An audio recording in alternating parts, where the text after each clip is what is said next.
But thanks for coming and hanging out. Yeah, we're at our in northern Minnesota right now, and it's kind of a cultural thing where I grew up. This is we've got a lake place in my hometown, and my folks still live around here, and this is where we're quarantining. And opening of fishing is a big deal. Like with the fishing season for walleye, and the governor of Minnesota said that you need to stay at home, but you can be in a boat by yourself and go fishing. So that's okay with the rules apparently. So my dad and son and I went out to opening walleye fishing this morning, and you said where we got snowed off the lake. So we've got about 2 inches out there, and it's coming down like it's December. So hey, it's the world we live in, and it's fun stuff. And I'm thanks to you guys for putting this whole thing together.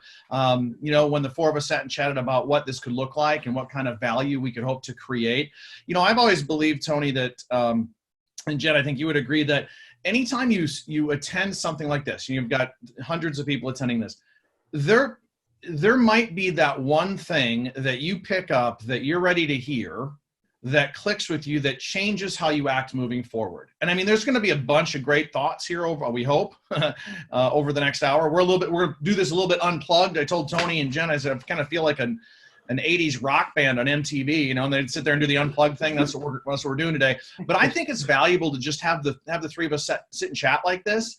And hopefully everybody that's sharing their time with us today can get that one thing or that two things that you're like, gosh, if I just tweak this, or if I just change that, all of a sudden my effectiveness goes up. And when your effectiveness goes up, your confidence goes up. And when confidence goes up, activity goes up. When activity goes up, results go up. That's all there is to it. Our business is really very simple. The human mind makes things complicated. The company sometimes makes things complicated. The upline sometimes makes things complicated. Not pointing fingers or blaming anything, but it's our job as independent business owners to try and simplify down to the brass tacks of what are the core, the vital activities that we should be doing every day. How do I do those? How do I do those well? How do I teach those well? And Tony, I think, we've talked about this a long time, be it a 7 or 8 step process. When you talk about dream, commit, list, invite, share, sponsor, follow up, and teach, those are fundamentals. I mean, those are decades long fundamentals that they don't change regardless of technology and how much easier technology makes it. I think we would all agree that the sticking point for, I'm going to say 90% of people that decide to build a business is, they can believe in Shackley and they can use the products and they can learn and they can put a list and they can go to training and do all this stuff. But when it actually comes down to how do I do the things that make my business move forward, which is reach out, touch someone, ask them to look at Shackley, it's where all these obstacles pop up. Would you agree with that? I mean, and I think that the idea is just embracing that. So I'm going to ask that everybody that's with us this afternoon kind of look at it from a little bit of a new perspective and just kind of wash your mind a little bit. Have a whiteboard, clean your whiteboard, and just say, let's look at this from how can I get good at contacting and inviting and following up with people? How do I really get good at that? What do I need to change about me? Because I can't change Tony. He's too darn stubborn, and I can't change Jennifer because she doesn't need it. She's perfect. So, it's all about just changing ourselves. And so what can we do to get really good at that? And to step back from that, I think we need to preface by saying, what is the point of what we're trying to do in our daily activity business? Tony, I think that people get freaked out when they're like, I want to reach out. Okay, I can put together my list, I can communicate. But then when it comes down to shooting them a message or making a phone call or sending an invitation to a webinar, all of a sudden there's this, the heartbeat gets going a little faster and I don't know what to say. And there's this uncomfortableness and all that. And what I want everybody to do is just settle out of your mind the thought that we should be uncomfortable with this.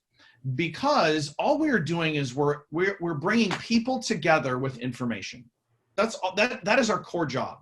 We are not contacting Tony. If let's say we've been friends a long time, I'm not contacting Tony to say, give me your credit card number. You're buying a Prove It challenge. I'm not contacting you to push you. I'm not. Now there are certain relationships, and we'll talk about that in a bit, that are warmer, that are hot, that some of them are going to be like, Tony, give me your credit card number. You're buying a private challenge. But those are few and far between. Most of what we do, and in the course of years in our business, is just learning how to ask a lot of questions and fix people's problems and bring people together with information. So if what's in the back of our mind is, I'm just going to try and get Jennifer to understand the information, and then help her see the beauty of what we have, and more importantly, help her see how this can fill some voids in her life, be they big or be they small. And if I do all those things and it's not right for her, then I've done my job. And so I'm okay with that, and not being freaked out, because I just want to bring you to Jennifer. I just want you to understand what we have. And once we've done that, and you do that enough times consistently, then we get results. I thought about it. I was thinking about this morning when it was snowing on us in 30 degrees. It's like fishing, because it's no different. Like, some fish know they're hungry. They're super hungry. And it doesn't matter what you throw down there. It doesn't matter how good of a fisherman you are. They are looking for food. Now, if it were most of the fish, you would just, every time you went out fishing, you'd catch gazillions of fish, and it wouldn't be fun. You'd call it, fish killing and not fishing, right? So it doesn't work that way. But there are some people that are aggressively looking for a career change, or they are aggressively looking for health, or they are aggressively looking for supplemental income, especially given the world we live in today. Now, some fish, it doesn't matter how good you are, you can drag the most beautiful bait right in front of their face, and they aren't going to bite. And you can see it on the fish graph. You can see it. We're like, gosh, that one's huge. Bite, you loser. And they don't bite, It doesn't matter what you do, because they're not ready. But what I think we want to understand is there's those fish in the middle that don't necessarily know how hungry they are until you put the bait in front of them, right? And so there's this thing that says, I'm gonna try and bring everyone together with information, and I'm gonna let them kind of fall where they fall. Because you don't have to do this business very long to understand that you're going to get surprised by some of the people that you think are going to be phenomenally interested, shut you down in a very mean way. And other people that you are like, I don't even want to give them a call. It just freaks me out. And they're all of a sudden, tell me more. How does that work? What do you mean? And so if we step back from trying to prejudge, step back from being freaked out about it, and say, look, I just need to do my job today, which is to get Jennifer in front of information, bring those things together, and then, ask a bunch of questions and see where we can go from there. I mean, Tony, as an initial setup, I've got a few more things to touch on here, but as an initial setup, would you agree with that? Yeah, absolutely, Shawn. I think I always like an analogy, we're going to get into this a little bit later, years ago, I heard someone say, look, if you've got a stack of playing cards and you're looking for, 3 or 6 people that are directors or leaders or whatever you want to call them, if you just turn over the cards, you don't know where the ace is coming up. If the 4 aces are in the pack, then those are your 4 legs or whatever it is. If you think about this, it's almost impossible to lose, because even if it took you two sets of cards, packs of cards, or 4 sets or 10 packs, I mean, it's pretty much, guaranteed that you're going to find, 3 or 4 or 5 or 6 aces. You just don't know when they're going to show up. It could have been the 17th card. It could be the 18th card. It could be the 20th card. The problem that we got is that people go out and they talk to 11 people and they say, no, no, no, no, no. And they don't turn card up number 12. Right. And that's the issue that we've got. And I heard a long time that, no's not going to hurt you. If they can't eat you, then nothing's a problem. Right. I couldn't agree more. And so if we create a habit that says, I'm going to keep turning cards, I'm going to keep bringing people together with information, I'm going to keep trying to get better at that. Because I could go around and say, hey, do you want to buy vitamins? You want to buy vitamins? Do you want to buy vitamins? I mean, some people would say, well, sure. What kind of vitamins? And but most people would be like, what? So that's not like effective. So we still try and get to be effective. We still try and learn what are we saying? How are we opening doors with people? And I will put it together in a category of 4 different people. Hot, types of people: hot, warm, cool, and cold. Hot's your brother, sister, your aunt and uncle, and the people that you've grown up with, your best friend from elementary school. Warm is, people that you've known for a long time, but they're, they're friends or coworkers or whatever. Cool is casual professional acquaintances, and then cold, people you just meet online or in person. Now you're going to talk differently to those people. If the tip of the spear is to have people understand the Prove It Challenge, what that leads to, and then what our business is, there might be some people when you just begin, like I'd call my brother and say, what's your credit card number? It's why? Because it's $159. You need to try this. You're going to feel better. Now that's very few, but, and some people on this call are going, I could never do that. I'm not telling you to do that. What I'm saying is that you talk to hot market people like you talk to hot market people. Don't be freaky and weird about it. Just be you, right? Just be, if you're going to invite your brother and sister-in-law to come over for steaks, talk to them that way and say, this is really good. This is, watch this video. Watch this Prove It Challenge video. I want to do this together. It's only $159. And guess what? We're going to feel better.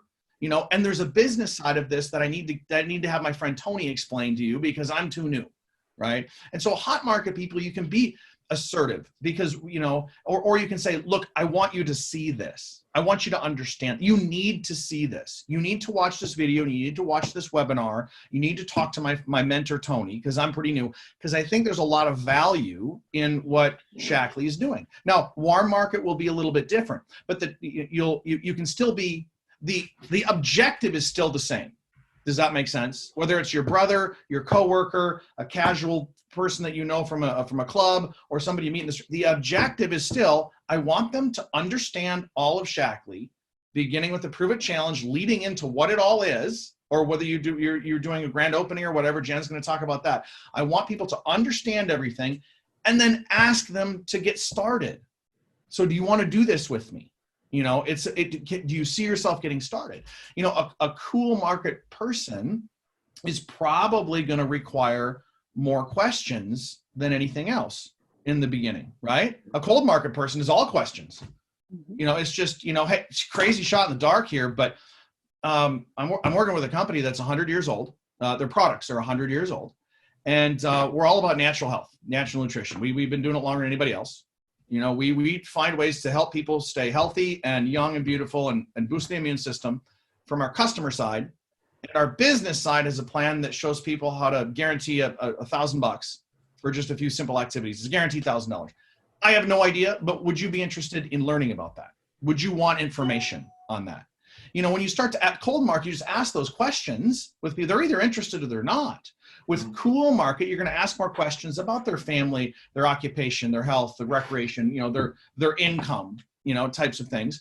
And then you're going to say, and then you offer the solution. The solution is not do Shackley in the beginning. The solution is, you know what? I don't know if it would fit for you, but I really suggest, trust me, use those words. You don't even have to know the person very well.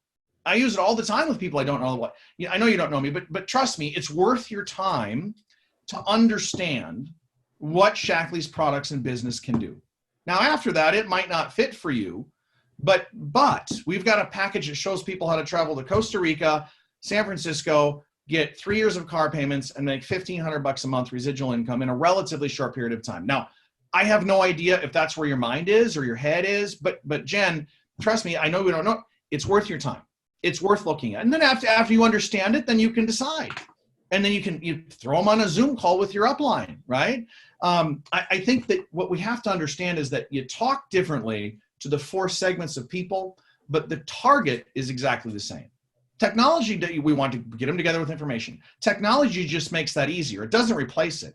Some people just simply said, okay, I can just use this and I'll send out 42 Facebook messages and what happened? Why are my results so low? No, this is relationship, and you use technology to help people get that information. Ask them to join, ask them to follow up. Once people have seen the information, we ask them to say, here's the next step. The business side of this interests you? Good. Join with the Prove It Challenge pack. I would suggest one of the success packs, and we'll look through those.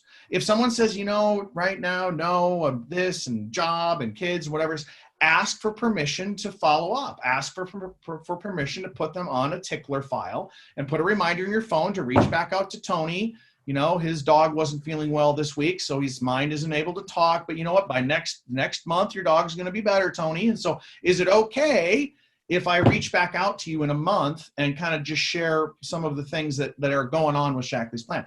People are going to say yes, because some fish don't know they're hungry until you show them the bait.